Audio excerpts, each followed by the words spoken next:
প্রযুক্তি নির্ভর যুবশক্তি বহুপাক্ষিক অংশীদারিত্বের অগ্রগতি, এই প্রতিপাদ্যকে সামনে রেখে সারা দেশের ন্যায় ভোলাতেও নানা কর্মসূচির মাধ্যমে আন্তর্জাতিক ও জাতীয় যুব দিবস পালিত হয়েছে।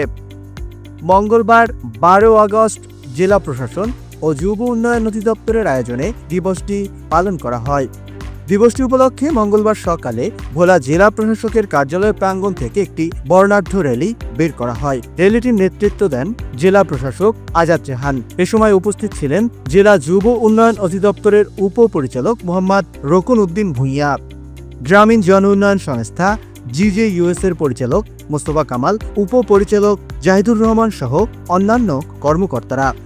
র্যালিটি শহরের প্রধান সড়কগুলো প্রদক্ষিণ করে একই স্থানে এসে শেষ হয়। র্যালিতে ভোলার লিড এনজিও গ্রামীণ জন উন্নয়ন সংস্থা GJUS এর রেইস প্রকল্পের সদস্য, সমৃদ্ধি প্রকল্পের বিভিন্ন ক্লাবের সদস্য এবং সরকারি বেসরকারি বিভিন্ন দপ্তরের কর্মকর্তারা অংশগ্রহণ করেন। জাতীয় এবং আন্তর্জাতিক যুব দিবস উপলক্ষে আমরা ভোলায় এখন একটা র্যালি শুরু করেছি। আপনারা দেখছেন, র্যালি শেষে আমরা আলোচনা করব। আর আমাদের এই আলোচনা অনুষ্ঠানে এই ভোলা জেলার সকল যুব সম্প্রদায়ের প্রতিনিধি এখানে থাকবেন।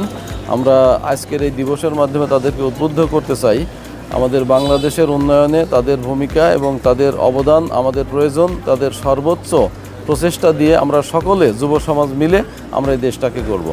আন্তর্জাতিক যুব দিবস এবং জাতীয় যুব দিবস উপলক্ষে আজকে সারাদিনব্যাপী আমাদের যে র্যালি কর্মসূচি হয়েছে, এর মধ্যে আমাদের যুব সংগঠনের মধ্যে গ্রামীণ জন উন্নয়ন সংস্থা তার জনবল নিয়ে, তার লোকজন নিয়ে, তার কলাকৌশল নিয়ে আমাদের এই অনুষ্ঠানের সাথে একযোগ হয়েছে।